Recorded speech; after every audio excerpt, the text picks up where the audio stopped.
Right, exactly. So basically what we're saying, folks, just in summation, if you live in an area where wild packs of albatross will fly down and try to pick out your eyeballs, having a grill where you can adjust the temperature via Bluetooth on your phone, it comes in handy.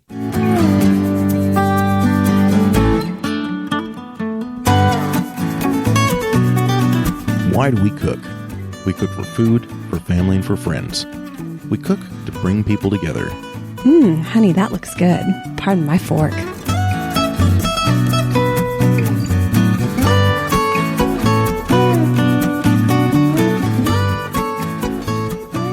Hello and welcome to another episode of Pardon My Fork. This is Andy, and we've got a fun one for you guys today. It's actually a throwback. It's the first barbecue competition that I ever did, and we talked about this over on my other show, Boost, Booze, and Barbecue, which is on a short hiatus right now, but my cousin Coy came and helped me, my nephew Nick came and helped me, and we had a really good time, and this is such a fun and funny episode. I was listening back through some of the old episodes the other day, and I just thought, man, this would be perfect to put on Pardon My Fork right now because I've been doing so much grilling and barbecuing, and also because our next episode is going to be the 50th episode of Pardon My Fork, and I cannot wait. I'm going to have Corey Ann come on. We're going to talk all about the barbecue we've been doing and her thoughts on grilling, my thoughts on grilling. It's going to be a fun juxtaposition against the things that we say in this older episode and now and the way we feel about things. So I wanted you guys to have a little insight into that. And also, I just think this is a hilarious episode. So I'm excited to share it all with you, and I hope you do enjoy it. So here is episode 31 of Boost, Booze, and Barbecue. Coy, how you doing, man? Doing great, man. Thanks for having me. Absolutely. Well, I had to have you back for a recap of our barbecue competition. Oh, yeah. I'm looking forward to it. I had a great time and can't wait to do another one with you, actually. I've been thinking about it a lot since then. Well, you really did me a solid showing up. I don't know how I would have gone through it just by myself. You were able to show up. My nephew was able to show up. It was just the perfect amount of people to kind of keep it rolling. Yeah, no, we were all surprisingly busy all day. And as I've looked at some of these other competitions, some of them would be even more work and more busy, which could get pretty crazy. I mean, you wouldn't think a barbecue competition would be a lot of work, but it actually turns out you're pretty busy. Oh, yeah, because all we did was literally just a couple of chickens and the ribs. And you and I were looking at the rules for Showdown at Juarez Canyon, which I'd still like to go to. It might be as a competitor. We'll see. I would like to compete in it at some point, but it is a huge commitment because there's a ton of stuff to prepare. So let's just go through this real quick. I've got it pulled up on the monitor here. Juarez Canyon, best dog, anything with a tortilla, cook's choice, no desserts, but then also a dessert can be made off site, but no store-bought entries. So essentially, you have got 4 things that you need to cook on the first day just while you're getting ready. That's literally the Saturday lineup, yeah. The plan of what happens, right, is those 4 things.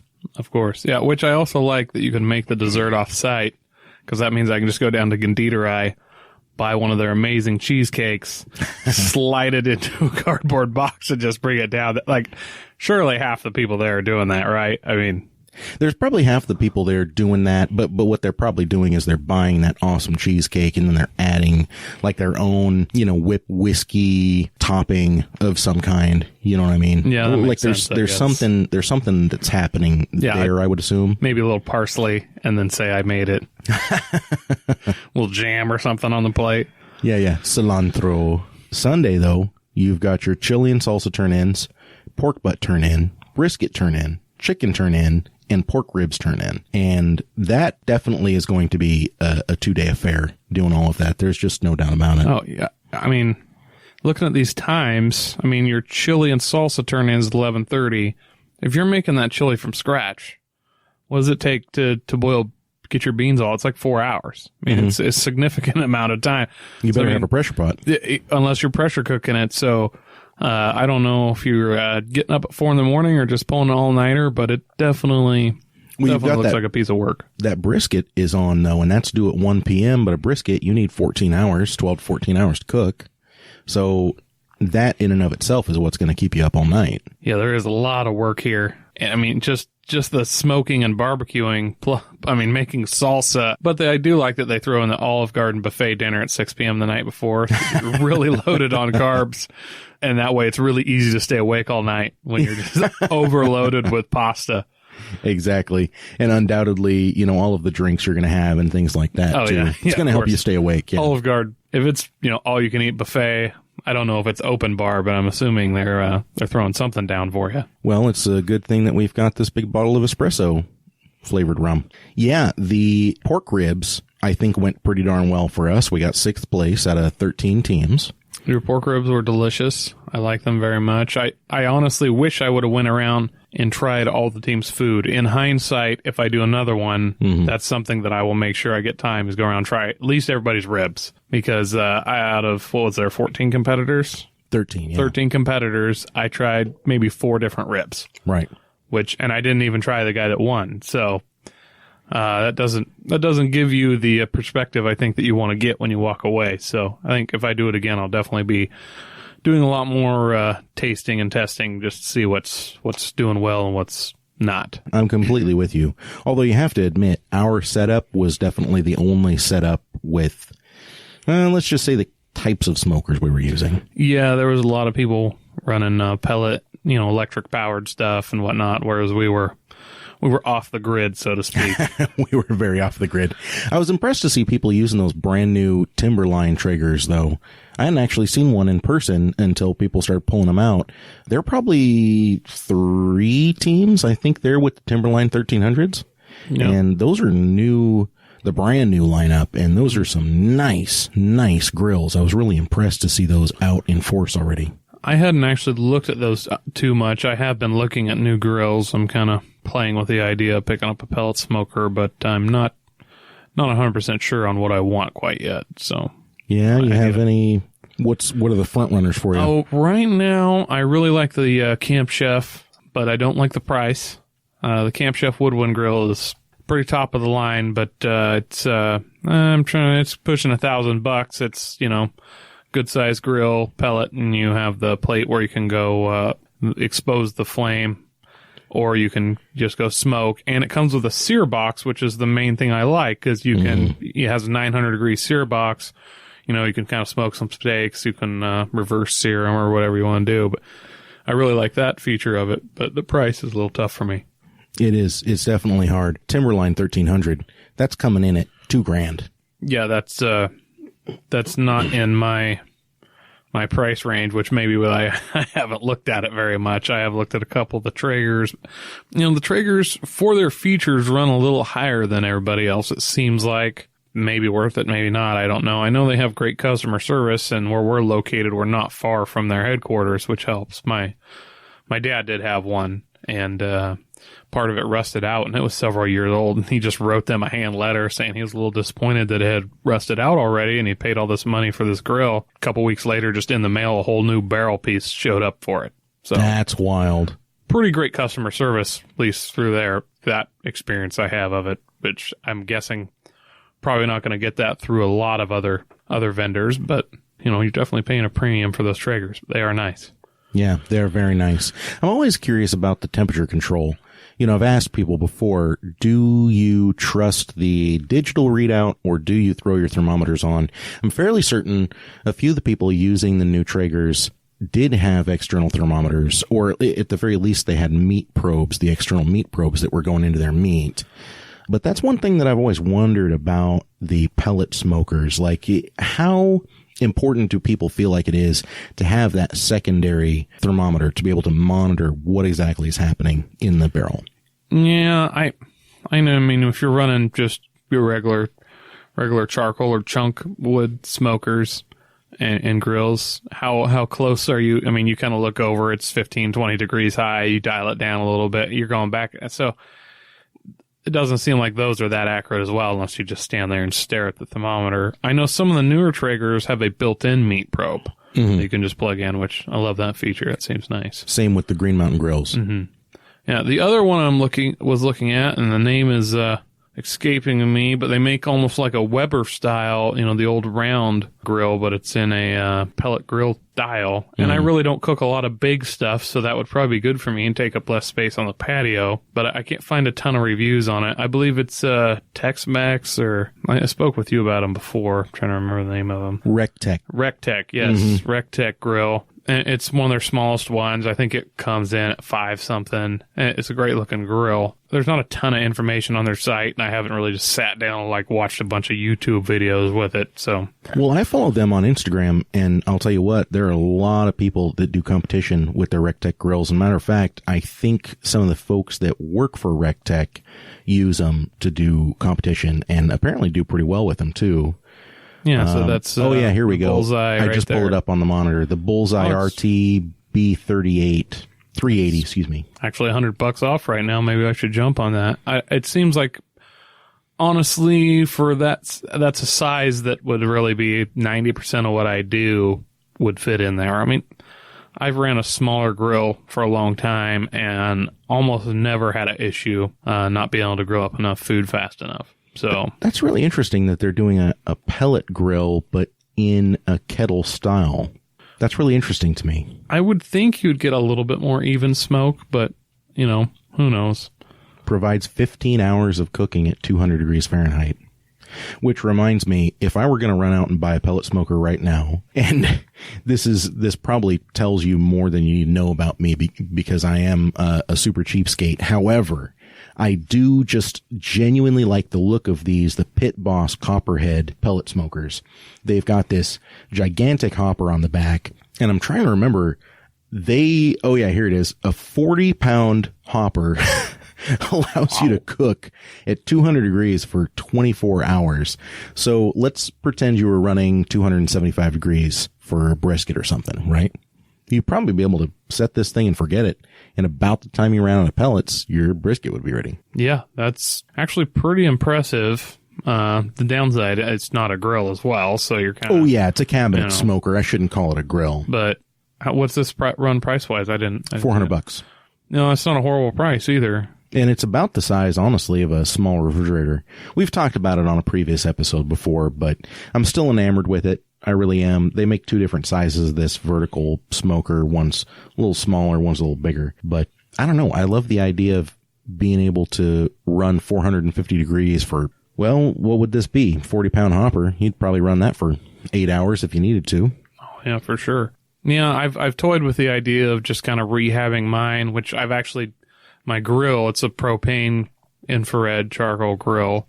I've had it 8 years probably, and I went through and ordered a bunch of new parts for it and replaced a bunch of parts once already. So I've toyed with the idea of just rehabbing it and then picking up something like this, a vertical smoker, because I would like to have one. But yeah, I'm still in the thinking about it phase. One of these days I'll get it all figured out. That is nice. I wouldn't mind having that either. Well, it's a really hard choice because for the kind of money that you're paying, it's just hard. It's hard to nail something down. It's hard to go, okay, I have $2,000, because it wasn't that long ago that you and I were spending $2,000 on a car that we raced. Yeah. No, it's insane how your priorities work and stuff, as you get older. But yeah, no, I paid $250, $300 for the grill I currently own. And then, it's, got a ceramic plate in the bottom, which you can throw chips in and smoke with it and stuff. And it's a good grill. I've had a lot of good life out of it, but it's like I paid $300 or so for that 8 years ago. Mm-hmm. And now I'm looking at another grill, and just basically this thing would just get shoved in the trash can. Mm-hmm. Probably at a minimum, probably spend $500, and it could be up to $1,000. So it's, money gets thrown everywhere nowadays. And if you love barbecuing, it's tough to get away with it, at least in Oregon, where you can't just have a nice outdoor pit and do that year round. So around here, you definitely need something you can have up under the patio. That is the hard part, because you see all these guys that set these pits up where it's just cinder blocks, right? And you have a couple of cinder blocks stacked on top of each other, and then you have a piece of expanded metal, and then more cinder blocks stacked on top of each other, and then they cover it with a piece of plywood or something, and they just throw coals underneath of it, and that's how they do the open pit barbecue. There was a barbecue competition here a couple months ago. I'll have to find it and link it on the website, boostboostbbq.com. And they had several of the big top name barbecue guys, and they just showed up, and literally they just set up this thing where it was the cinder blocks and square, and they put their expanded metal grate on there that the meat was going to go on, and they had a burn barrel, essentially 55-gallon barrel that they had set up, and they were just feeding wood into it, and then the coals in the bottom they were just scooping out because they had cut a hole in the bottom of the barrel. And they smoked whole pig, whole goat, a bunch of big beef pieces, and it looked like it was absolutely delicious. And I mean, that's a real easy way to go. It's a mobile way to go. But when you're in Oregon and the weather can turn on a dime, it's hard to have something like that set up and use it. Yeah. And then particularly where I live, I'm literally surrounded by large grass fields.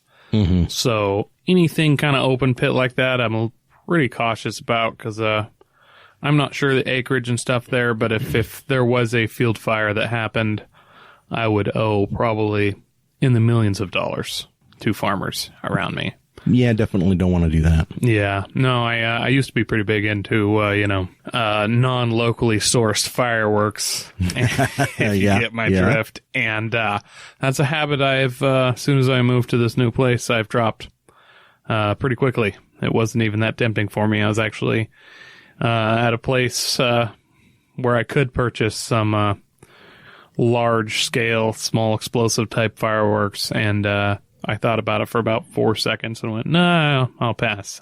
Mm-hmm. I enjoy owning a house and not getting my paycheck garnished for the rest of my life. That is the very definition of adulting. You're looking around going, it's not that I don't want to do this because I'm an adult. It's because I don't want to owe somebody else money for a mistake for the rest of my life. And so it does change your choices. Yeah. Although I have been thinking about building a wood-fired pizza oven, which I have the space to do it. It's just if I want this concrete eyesore for the next however many years, and probably use it, a dozen times a year. I mean, once a month, that probably not that much, honestly. Well, I have some good news for you, because I became obsessive with figuring out how to make a small, semi-portable, not exactly portable, but something that's not going to be a permanent fixture at my house, pizza oven. And I think we should talk after the show. I definitely think that we could work something up here. Here's the real question, though. Barbecue. Is it real barbecue if you're using pellets versus electric versus chips and propane versus wood? Like, where do we personally land on that spectrum? For me, as long as you're not using liquid smoke, which I use often, but I mean, as long as you're not using liquid smoke, I think you can say it's still barbecue. You still smoked it. But, there's definitely some extra bonus points. It's still hunting if you use a gun, but if you use a spear, I definitely have more respect for that. So I will definitely say there's something added to it the more primitive you do it. I heard from a lot of people that I can't remember how exactly they worded it, but they're like, well, we see you're using Walmart/homebrew, you're probably going to win. So, oh, how wrong they were. So there's a little bit said that sometimes just doing it the simple way is the best way, but it's also nice to just turn on a nice Traeger pellet grill, set your temp, and go take a nap. I mean, this is very true. And maybe not the best idea for competition, but for on your back porch, I'm gonna go watch some TV, and I'm probably not gonna think about that for the next couple hours. And if it were a bunch of coals in there, I probably would not get nearly as good of a product as something I can kind of set and forget. I do like the coals, though. There's something very visceral about that. Like, I don't mind the fact that I have to tend it once in a while.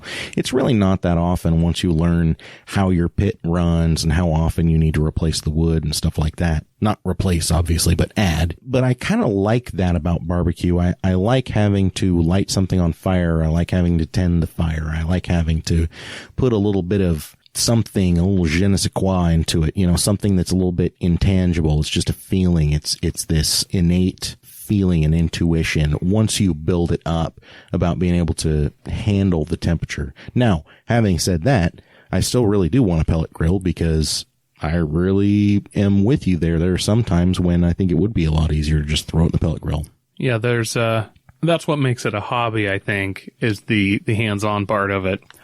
But the part where you just want to grill up some steaks and get drunk, that's not the hobby part. You're actually just hungry for good food. So there's definitely times you don't want to stand out with some rain or in the 93-degree heat or whatever part of the country you live in. There's always some kind of weather that makes it miserable, humidity or something, mosquitoes. Hurricanes, tornadoes, lions, tigers, and bears. Earthquakes, Tsunamis. Small tsunamis or floods. Radioactive fallout, sure, yeah. Yeah. You get bears and wolves, things like that. So let's not forget the mongoose. I mean, there's mongoose and wolverine. I've been to Hawaii. Those mongoose are everywhere. And if one did decide to attack you, and they're small, but I don't think even at my size, pushing 300 pounds, that I could kick its ass. It's one of those things where it's really on the fence, you know. It's sort of like a porcupine. Like literally, if a porcupine, it's on the fence, and then next second it's on your head. Well, you know, if you saw a porcupine coming at you, you'd definitely have to debate, like, what are the odds I'd be able to kick this thing before it could shoot some spears into me? Yeah, the porcupine, I feel like less scary. I've seen those in the wild a couple times, and they don't have the agility. They're not very highly mobile. I feel like I could, go get in the car and back over it or something along those lines. Whereas the mongoose, they're like a really big squirrel with bigger teeth and claws, maybe faster than a squirrel. Also rabies. Possibly rabies, yeah. Anything that can kill a snake. I feel like anything that can kill a snake without getting injured or bit, probably not red-tailed hawks can do that. I'm not, some dogs, wild dogs, can do that. So all those animals, even though small, I'll put in a class of animals that, definitely ruin a grilling experience. Like times 10. Right, exactly. So basically what we're saying, folks, just in summation, if you live in an area where wild packs of albatross will fly down and try to pick out your eyeballs, having a grill where you can adjust the temperature via Bluetooth on your phone, it comes in handy. It comes in handy. That's all we're trying to say here in summation. Yeah. I mean, whether it's a small flood, hurricane, tsunami, massive deadly packs of mosquitoes and packs or swarms. I think they're in a murder. That makes the most sense. A murder of mosquitoes. So So if you want a pellet grill and you have wild animals, I would go there. Less wild animals or natural disasters in your area, I go with the old fashioned way. I think we just described Australia now that I'm thinking about it. Yeah, they should all have pellet grills there. I'm thinking so with Bluetooth connectivity. I have a feeling there are no pellet grills there though. I like what you said, though, about barbecue being a hobby, because you're absolutely right. You know, cooking food is cooking food, but good barbecue, I definitely think that can be considered a hobby because there's a lot of time and effort that goes into that. Yeah, no, it's like anything else. There's you going out to the shop and sticking two pieces of metal together real quick so that you can put a brace on a piece of fencing or something. And then there's you going out there and trying to create something, whether it be artistically or it's going in a vehicle that requires a certain amount of your artistic ability, your creativity. It just, you're putting a piece of yourself into it. And then the other ones, you just trying to get something done as quickly as possible. And the same with barbecue. There's one, you want a piece of meat, you want some smoke flavor on it. You want it as good as possible with the least amount of effort. One where you're going to go out there and you're going to try and handcraft this meat, So I think that's what she said. The best thing here would be to get like both. You should probably have like a nice $2,000 Traeger and then some decent charcoal and or wood fired. This has been quite the interesting product talk, because essentially what we've come down to here is if you're trying to decide between pellet, gas, wood, essentially you just need to own all of them. If you're trying to decide to go real expensive or real cheap or somewhere in between, just get all three and move on from there. And if you're poor, you probably shouldn't be eating barbecue. Get some of that Spam, some liquid smoke, crock pot. Have you ever seen the movie I'm Gonna Get You, Sucker?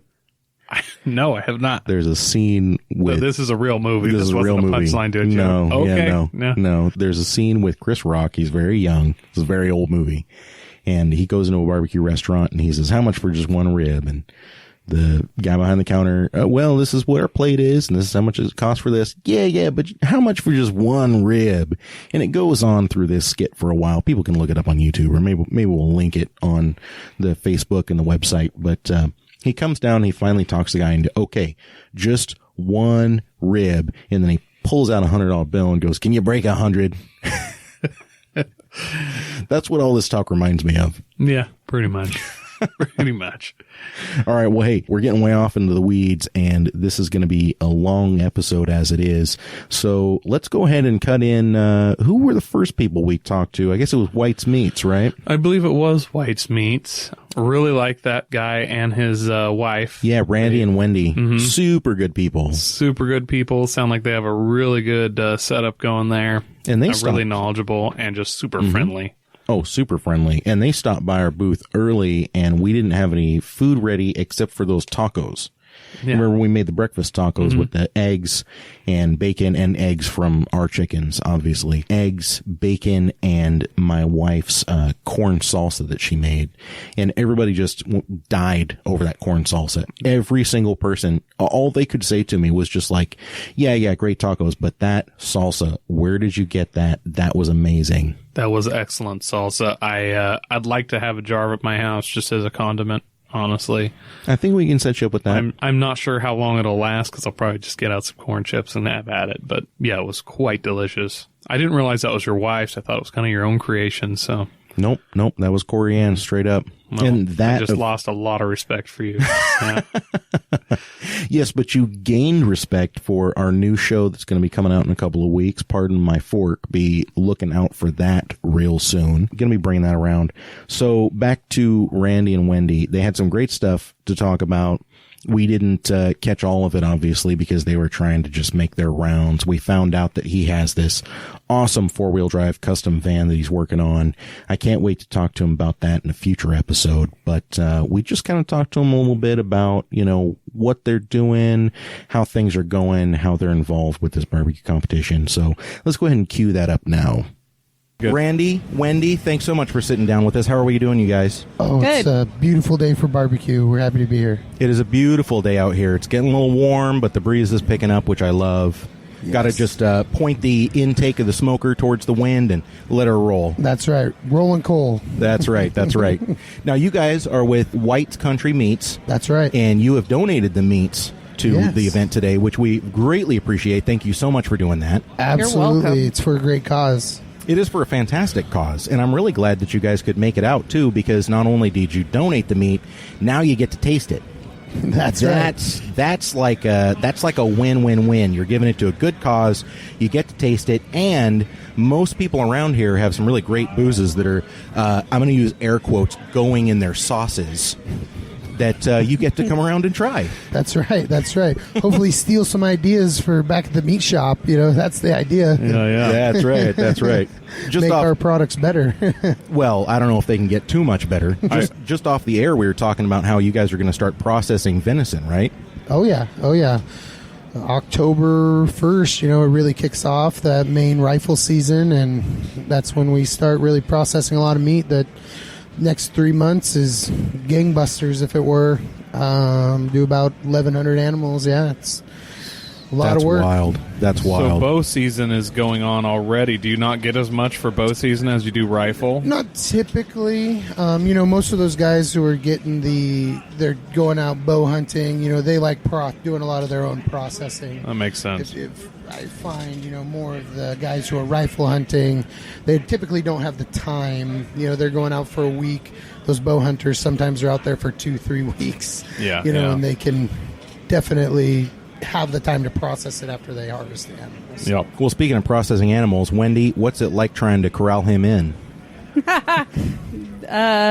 I can't really do that. It's like herding cats. Yes. That's right. He gets an idea and we tend to try it out. How long has White's Country Meats been open and running? And kind of how'd you get started? 34 years we've been going strong now. My grandfather started it. Ran it for about 10, 11 years. Then was having some health issues and ended up selling it to my parents. And it been 22 years now, and then the last couple years me and my wife have been in our succession plan with my parents, trying to get them fully retired. They don't do the rain, so they've been doing the snowbird thing, going to Tucson every year. Oh yeah, that's, so don't blame they're them a bit. about 50% taking care of the retired, if you were. grandchild. There you We have a go. 4-year-old son who's in there making pepperoni and sausage links with me any chance he gets. So this is going to Say, go 4 generations, maybe. we hope huh? so. Oh, We wow. hope so. But it's That's his awesome. choice, not mine. There's So. not a lot of businesses that really get handed down Right. like that anymore. It's pretty rare. And that's what we're trying to do, is to keep that, generation thing going. It's got to be his choice, though. Yeah. He's got to choose to We do it. can't force We him can't to do force it. on him. Well, but if you're putting a positive look out there and you're letting him see something that you really enjoy and you're passionate about, I think that really can help influence. I mean, of course, he's going to be his own person, but you're also not putting that negative stigma on the Right. family Yes. business. Right. 'Cause that happens so often. It happened with my parents, to be honest with you. I grew up in a restaurant, and even though I'm here doing a barbecue competition, I don't ever plan on having a restaurant. Sure. No, and that's where I was at for a long time with it. I ran away from the meat shop as fast as I could when I turned 18, went to a tech school, and was wrenching on cars for 5 years, and that Yeah. industry kind of fell through for me, and back at the meat shop, and kind of fell in love with sausage making again, and working with my grandfather in the sausage room, and teaching me the love for the industry and for the product. And I just haven't looked back since, and it's been the best decision I ever made. Met my wife there, so it was a win-win for me. Win, win, win, I mean, win. Yeah, I really think that family business that gets handed down like that really helps with that craftsman quality of things. Yes. In almost any industry, when it's gone generations like that, it seems like they're always a higher quality. absolutely, and that's what we're trying to bring to the table, is just bring our products up as to that high level, as high as we can, and just get better every day, learning new things, like coming to an event like this. I was just talking with the Constant Carnivore about some things, and learn some tips on chicken thighs, which is an awesome thing. Stuff I didn't know, and I've been in the industry for a long time, and Yeah. just pick something up. So it was definitely worth our time coming out for sure. Well, it sounds Just for like I need to go and something talk to him. Yeah, I might need to make a trip over there, find out these cool tricks. Well, I like stuff like this event, and I like talking to people like you because, Mike Rowe said something that I found very profound, and it's one of my favorite sayings. Don't follow your passion, but always bring it with you. And that's what you guys are doing. You're very passionate about what you do. You're very passionate about cars. Now you're very passionate about the meat business. I can see it from your tattoos. We're going to have to get some photos of those, my friends, and put them up on the website, okay? Yeah, absolutely. No worries. Yeah. You have passion for sausage making. You got a sausage on your arm. That's right. That's You got a right. grinder. Yeah, you got all of it. I like the butcher's knife with the whites Thank on you. it. That's awesome. Yeah.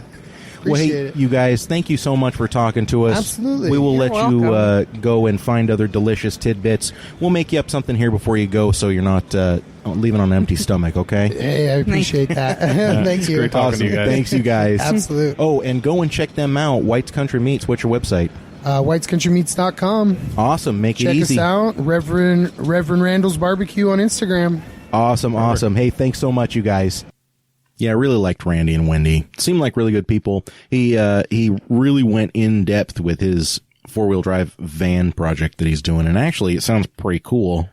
It sounds super awesome, and I have this sweet spot that I've had for 4-wheel drive vans since I was a child. There's not enough 4-wheel drive vans in everybody's life. We should all have a little more 4-wheel drive van in our life. Well, life I mean, would be better. You've got a show that's all about it. Well, coming out soon. It's going to be on the Booze Booze Barbecue Thomas Creek Digital Media family of podcasts. What's the name of that? It's called Overlandia. It's kind of a Northwest-based overland 4-wheel drive camping gear review, and just kind of gently making fun of all the silly stuff that people who overland, I'm saying that with air quotes, do nowadays, and just a realistic view of it. And I believe we're going to be doing that every 2 weeks. We're going to try and twice a month have a show come out, an hour or so. Yeah, get some decent interviews and with some of the local people here in the Northwest, and it should be a fun show. I'm looking forward to it. This is a great area for it. It really is. There's a lot of off-road people here. There's a lot of fabrication that's happening here. There's a lot of just people that are into it. The Great Northwest, it really summarizes it. We've got a lot going on here in Oregon as far as the off-roading scene. So I think it's going to be a really, really good show. I know it's going to be a really good show, not just because you're at the helm, but because there's so much here to explore.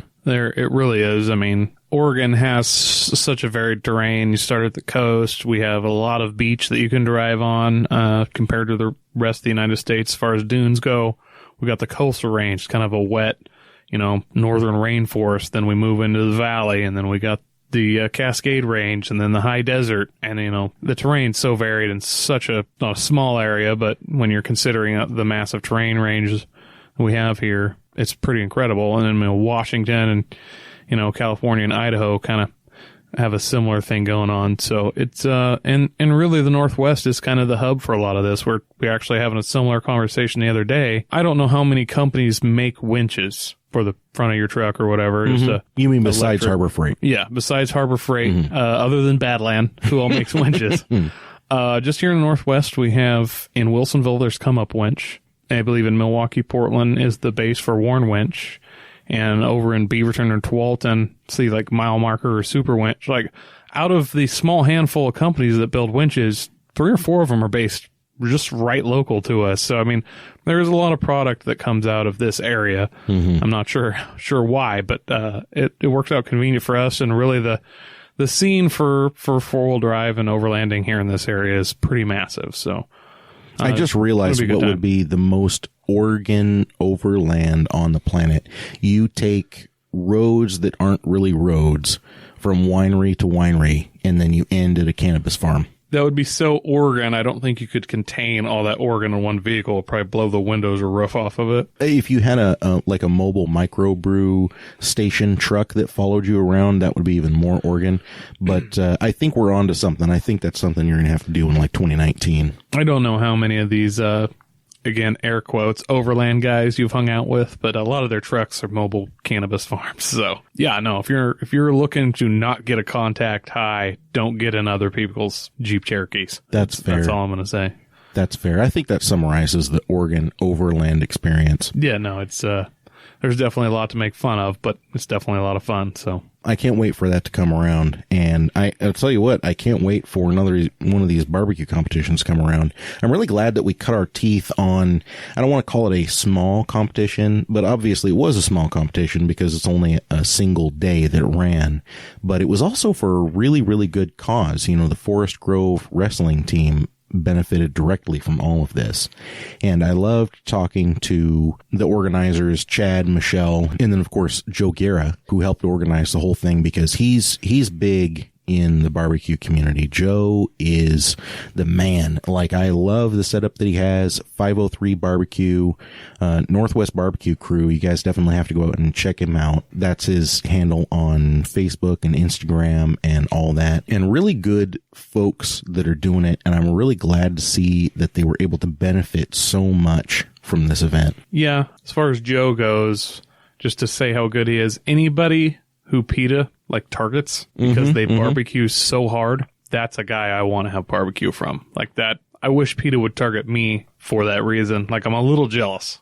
Oh, I totally am too. It's great publicity. It's great publicity, but at the end of the day, be like, oh, you barbecue? Yeah, I do too, but I mean, PETA's trying to get me to stop. I don't know. They don't really care about, small fry over here, but they definitely want me to stop barbecuing, so I don't know where you're at. Well, I tell you what, let's just go ahead and pull up the interview and let you guys hear it for yourselves. We've got Michelle here. She's one of the organizers at the BBQ In The Grove. And actually, your fiancé is the head coach for the wrestling team at the Forest Grove High School, right? Yes, that's right. Yeah. Well, how did everything go? How does it look? This year was so much smoother than last year. It took us a lot less time organizing. Everyone at the event was happy. which wasn't the same as last year. We ran out of food a little early last year, but this year the crowd was happy. The food was delicious. Everyone was smiling, having a great time. Lasted the whole time. We didn't run out of food, and we sold almost 4,000 tickets, so that was pretty incredible. That's incredible. Is that the most you've sold so far? Oh, yeah. We went through a reel and a half of tickets this year, and we made it through about a half last year. Do you remember about what you sold last year? Last year it was a break-even event, and this year we made almost $2,000. Oh, wow. That's good. Well, following that trend, next year you guys are going to make $4,000, and the year after that you're going to make $8,000. And actually, that was $2,000 without counting the sponsorship money, so we haven't gotten that far yet. Oh, wow. Wow. And I know we had at least $1,000 in sponsorship. And plus raffles. The 2,000 includes the raffles. Oh, it does include raffles. Oh, you had Okay. a great raffle, though. That Traeger grill. I bought raffle tickets. I mean, my odds felt pretty good. That Traeger grill, before we even opened up ticket sales today, we had already made $600 on the Traeger grill. Oh, wow. That's impressive. Yeah, that was a good piece to include. I'm actually here because I was trying to do a little bit of research because we want to organize our own barbecue competition in Corvallis. Very cool. But after seeing how well you guys did and what a great cause it was, I think I'm just going to keep coming back to this one. Both are great. Actually, the Guerras, Joe and Marianne, they were kind of our scouts. They're in the barbecue competition ring. They pitched the idea to Chad and myself, and then we just started going to barbecue competitions, figuring out what we liked, what we didn't like, what worked, what didn't. So we stole a lot of ideas from other people's and then just kind of grew upon that. That's the best way to go. You look at what people are doing that's successful, and then you mimic it. Exactly. Yeah. Imitation is the sincerest form of flattery. Yeah. So- and Chad and I are from Iowa, but we lived here in Forest Grove for a year and a half, and he's been coaching for 4 years now. And they do have a community here, but there isn't a lot. There are a few events, but there's nothing like sports centered that brings the whole community together. And we've just noticed from being out on the West Coast, wrestling isn't as big of a community. So we really wanted to figure out how to get the community to rally around wrestling, and that's kind of what grew into this event. Yeah.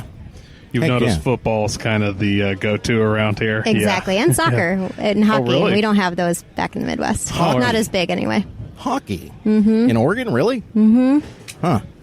Maybe just compared to Iowa, but it's a lot bigger. Wait, did you say hockey or soccer? Both. Oh, both of those. Okay. And of course basketball, but we don't talk about basketball when we're at wrestling events. Nobody really likes basketball. Even the people who play it aren't into it. I thought that was baseball. No, people who play it, baseball, are into it. Just the people watching it, it's not a spectator sport. Nobody likes to watch baseball. I do. Don't tell Chad you said that. No I'm always one trying to really make likes him come it. to the games. It never fails. Whenever he says something like that, the person's always like, well, I like it. So I really do. Yeah. calamari is the worst. Well, I'm a calamari farmer. It never fails. Never fails. So you want to read like the places, and I also was curious, how did the judging system work? Was there like a couple different points they hit on, or? Sure. There were 4 pieces that the judges judged on, and it was 1 to 10, and then whatever scale 1 to 10 they judged, then that was totaled up for the total. So in first place, it was Against the Grain with 37.83 points. Very cool, like those guys. They were pretty great. This was their first competition, too, so that gave them a boost of confidence, which is good. They should. Second place was Chill Factor, 34.5. I apologize for interrupting, but that's the kid where they take their first math test at a new school, right? And they score 103 points on the test. They've now set that bar, and it's a problem. I am of the persuasion that when you first take a test, you need to get like a C+.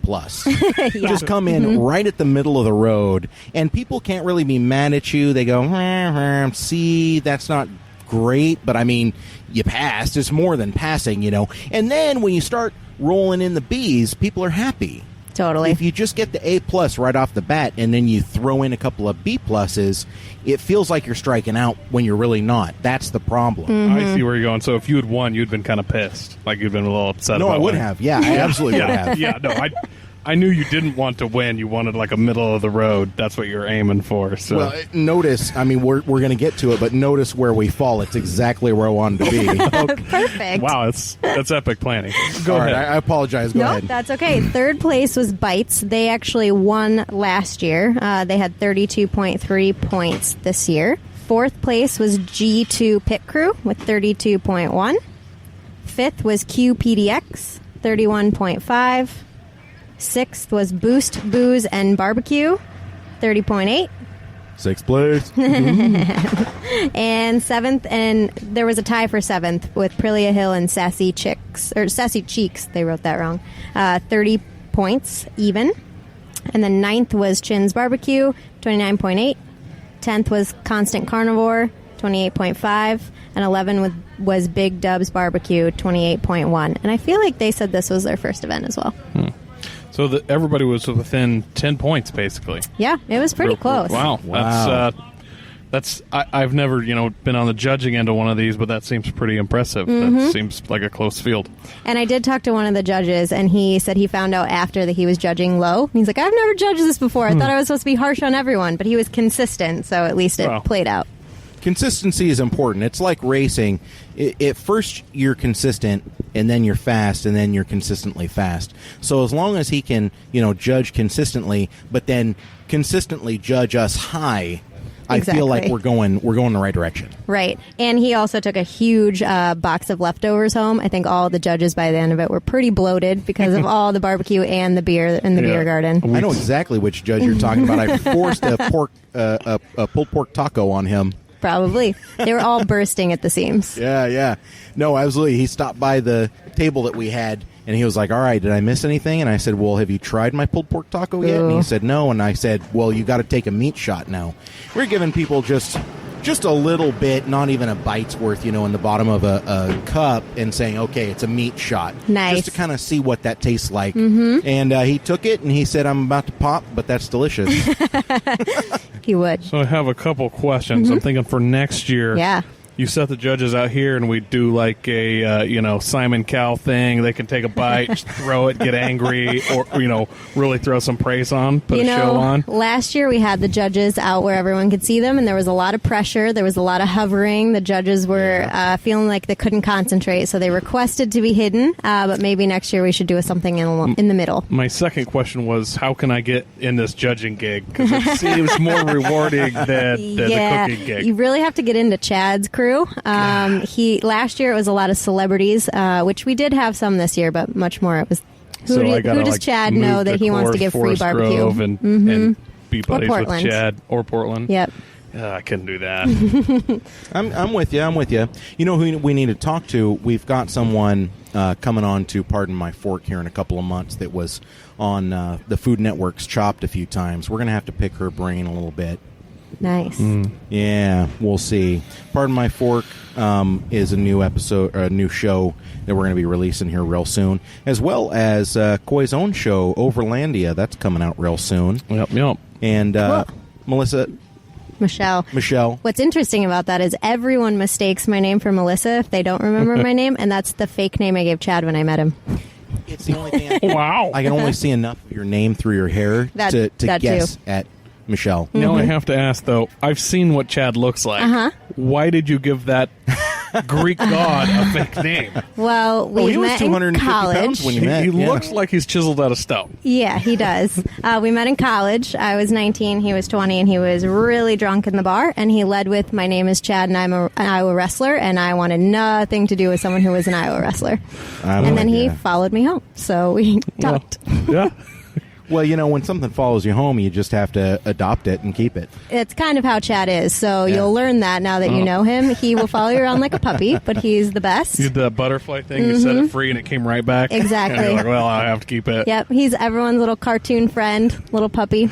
Good times. I love it. He seems like a real good guy. Thanks so much for talking to us. Of course. I really, really appreciate it, Michelle. Thanks for coming today. Oh, we loved it. We had a really, really fun time. We really enjoyed it, and I look forward to doing it again in the future. Yay, we're pumped. Fantastic. Thank you. Thank you. Maybe we can get a little more insight to it with Chad. Chad, how are you doing, man? I'm doing really good. Head coach of wrestling at the Forest Grove High School, right? That's correct, yeah. It sounds like we did pretty well for you guys today, which is awesome. We're always glad to do stuff like this to help the community. It's really important, and I'm really, really glad that we were able to do it, and I'm glad that you guys financially did well, it sounds like. So the funds that we raised tonight were about a little bit over $3,000, and we had about 1,900 of that just in ticket sales, which $1 equals one ticket, and the competitors could charge either $2 for ribs, $1 for a chicken, just a sampler. And I feel like we did a really fantastic job. And the barbecuers, they turned out. I mean, we had 12 competitors, and that's up from last year. We had 9. Nice. And we also cooked over 100 racks of ribs. Wow. That's crazy. And 60 chickens easily. And people brought their own pulled pork and side dishes on top of that. All donated, by the way, from White's Meat. Yes, all donated from Gresham's White's Meat and Butcher. So that was a huge contribution. He was an ex-wrestler. He wrestled in the Portland metro area.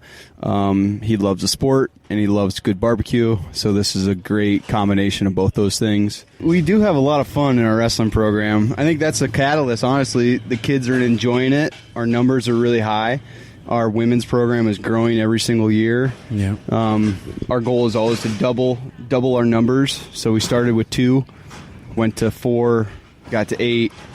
Last year we had about 13, so almost double. But we're getting there, and OSAA, which is the Oregon Athletics Association, is finally going to sponsor female wrestling for the first time in 2019 season, and that's huge. And Now I'm talking. How big a school is it that you're out of? So Forest Grove is a 6A community, which is the largest classification. There's about 2,000 students at our school, and our team, our roster size last year, we started at 70 athletes, men and women, and then we got down to about 55, which is really, really good in our sport to have 75% retention of athletes. Yeah.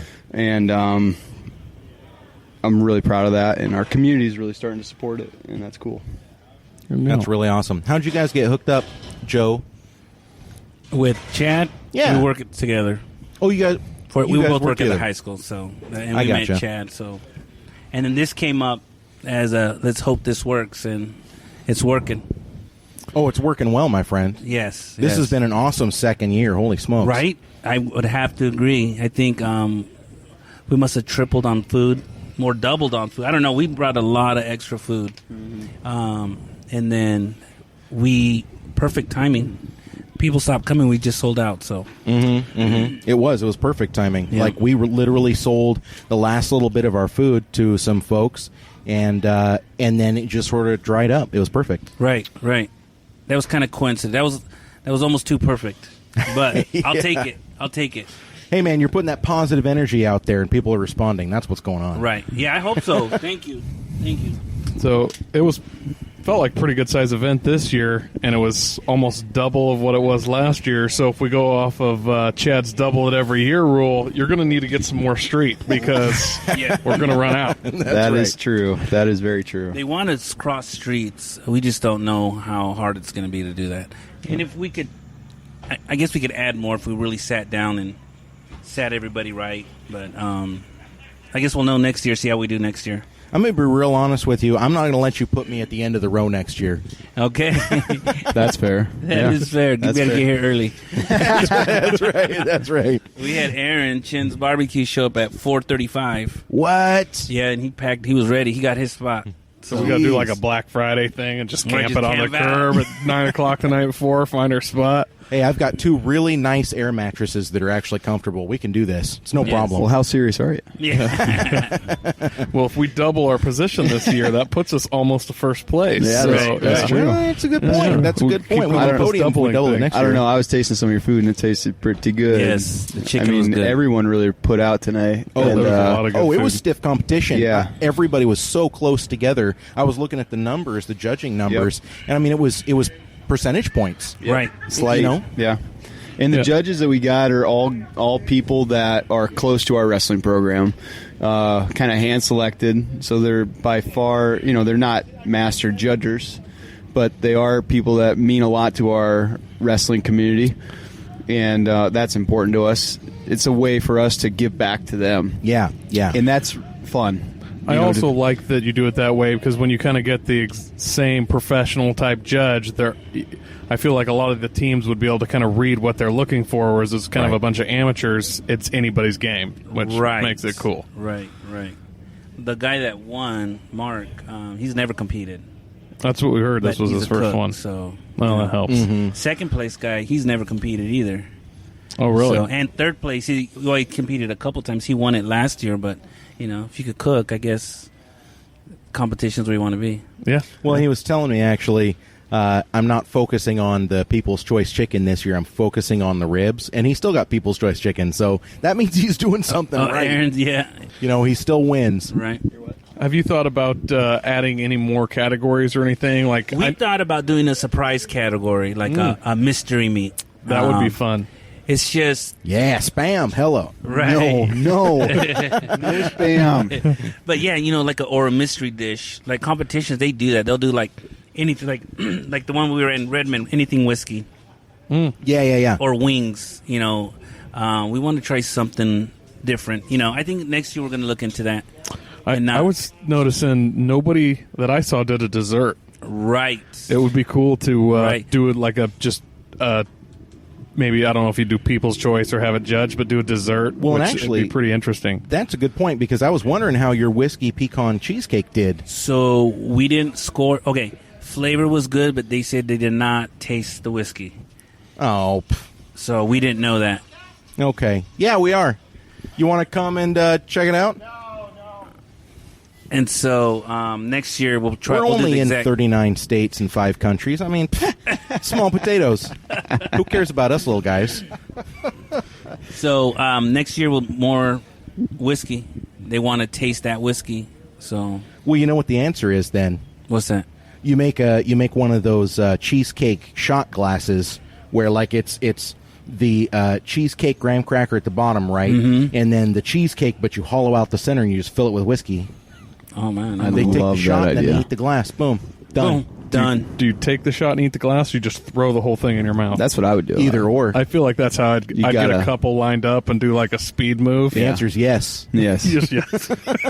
The answer to Joe's problem is more whiskey. Right. That's what they pretty much told us. They didn't taste it. Actually, rarely the answer to problems, but in this slim scenario. Well, you were talking to my fiance earlier, Michelle, and she would definitely say that's never the correct answer. So...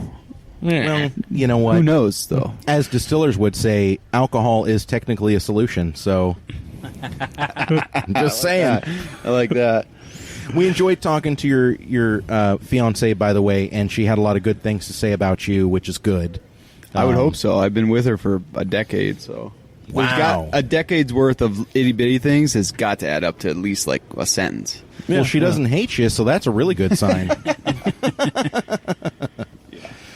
That's true. She's great, and likewise is Mary Ann, which is Joe's wife. Oh yeah, she's fantastic, and she and Michelle and Joe and I, we were kind of the brainchild of this entire event, and we're extremely proud on how it's done and how it's doing, and the way that it's connecting community members and businesses. I talked with a local brewer today and a framing shop where they just make frames. They only make frames for pictures and things, and they were a vendor here today because they're on the street and they were selling bottles of wine, and that's just a really cool aspect of it. Mm-hmm. And Marianne and Michelle, they really help us stay focused because me and Joe are the big ideas guys, and Joe has an amazing following and an amazing connection in the barbecue world, and so we're piggybacking off that. Well, it's because he's an amazing person. I mean, he is. He is a great person. That's the way it goes. When you are someone that's open and nice and cordial and willing to talk to people, that's what it really takes. Right. That's what gets you ahead in life. I was a little surprised with just the turnout of how many people showed up. How did you advertise just to get people to know what was happening here? We did a lot on Facebook, Instagram, Twitter. Word of mouth is great. Word of mouth has to be your best advertising. And I apologize for interrupting, but your Instagram is Northwest BBQ Crew. Yeah, and Northwest BBQ Crew. Yeah, and then we have Meat Hustler Nation, and then 503 Backyard Barbecue. All right, I don't want to take up too much of your time, but you do have to explain the Meat Hustler PETA feud. Okay, Meat Hustler Nation. This started off, I did Northwest Barbecue Crew.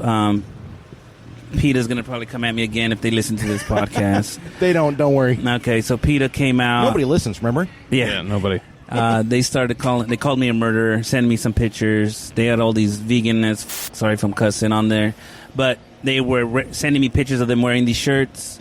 So I blocked a bunch, and I came up with the Meat Hustler logo, and then it went viral.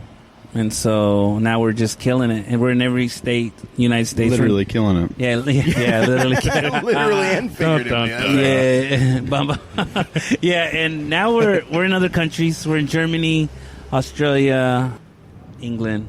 Yeah. I don't know. We're everywhere. We got to get you in Hungary. We got some fans in Hungary. Yep. It's funny because I was a vegetarian when I first moved to Portland and to Forest Grove, and Joe always likes to take credit for, turning me. Well, It's not true, but all those we'll give him cows credit. were eating your food, so Right, we just we were took care of helping the you problem out. for him. What a nice Exactly. guy, It's called revengeance. Revengeance. Is that a word? I don't know. It is now. It is now. Listen, Metal Gear Solid uses it, so... So what did you guys think? You guys competed? Got to meet people? Oh, yeah. We had a fantastic time. The amenities were great. You had water. You had power. The people were here. It's one of those, if you build it, they will come type of situations where you really put this thing on, and people showed up, and they were having a good time. We had people showing up at 4 o'clock going, oh, man, where's all the food? Well, we started at noon. I don't know what to tell you, That just means next year we need to make more food, basically. Right. Yeah. And I'm telling you, we doubled this year. Everybody brought and bigger smokers this year. Mm-hmm. Last year we only had one big smoker. This year, 1, 2, 3, At least. 4. There was at least 3 or 4 Yeah. I'm trailer going bin to say smokers. 4 if you count ones that had to be loaded onto trailers. Yeah. So so we did it. I'm excited. Positive. Exhausted, I'm sure. Yep. I'm gonna still have a beer soon. I just gotta. I'm tired right now, but I'll be good. Red Bull vodka. That'll Well, do it. Joe's a little wet too. Yeah. When at the end of football games, when a coach does a really good job, his team awards him with a Gatorade bath. Yeah. He got me. I got him today with It was a cooler cold. of water bath. It was cold.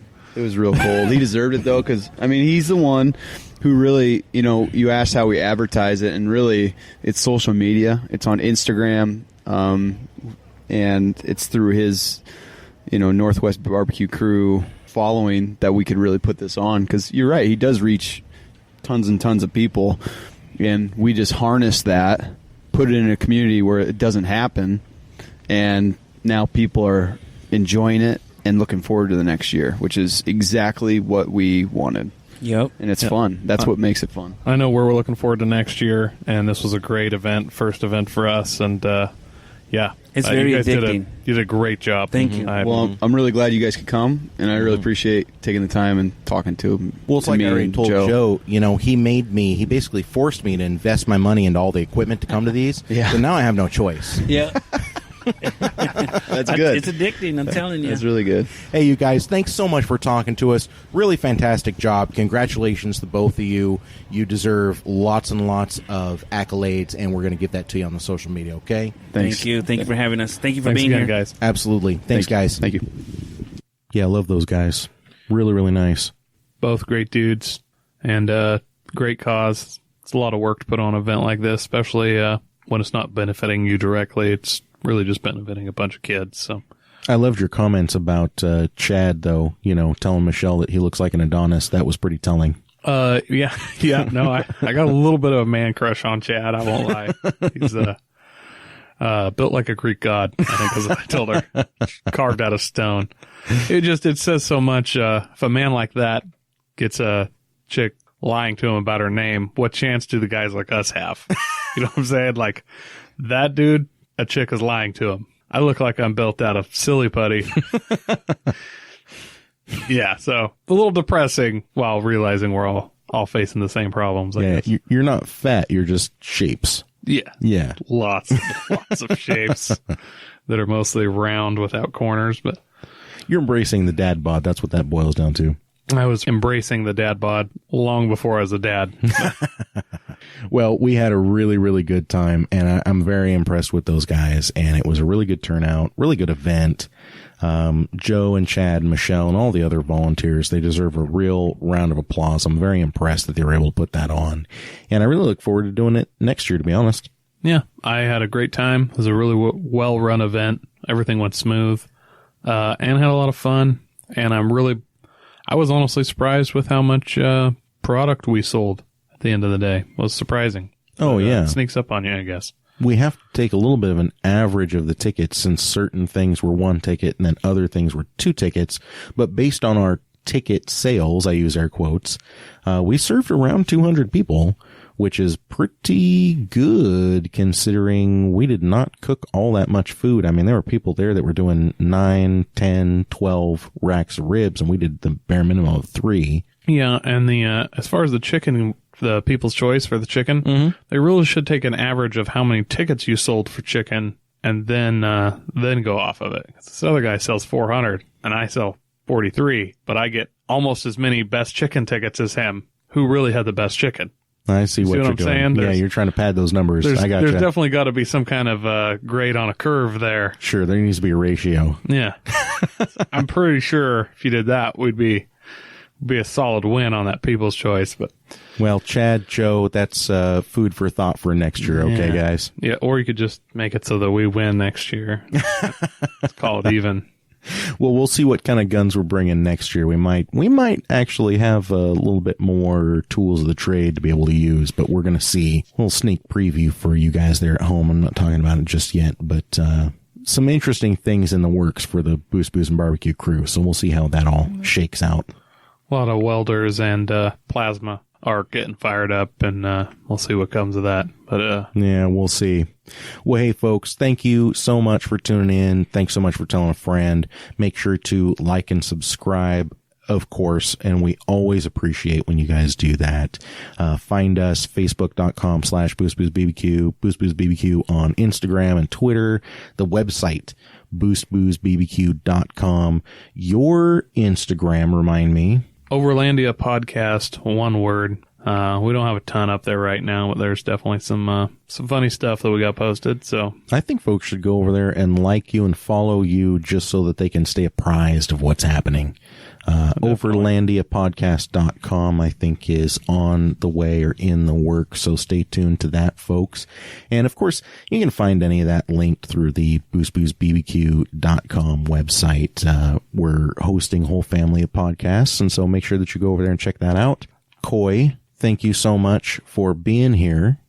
And there you have it. A lot of those links are, not doing a whole lot right now, if I'm being totally honest, but you should still go and check it out. The old episodes of Boost Booze and Barbecue, we had a lot of fun, and we talked a lot about food and barbecue stuff over there, talked to some different distillers and brewers and just all kinds of fun stuff. I can see why it's still such a popular show.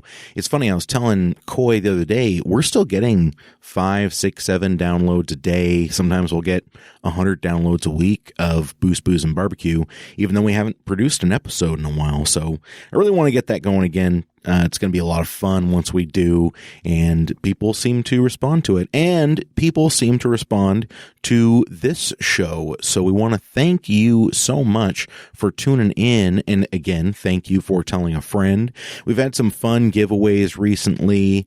We're planning on doing a lot more of those. We're in talks with a few different companies that have stuff that they really want our listeners to see and know about, and we want to pass that along to you guys. So make sure to stay tuned to that.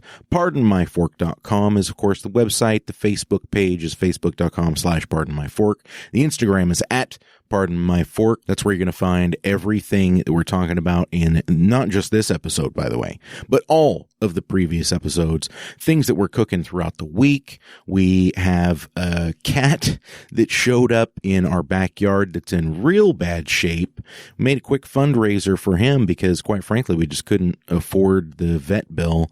And Our friends and our listeners were incredible. We had $1,200 donated in less than 24 hours.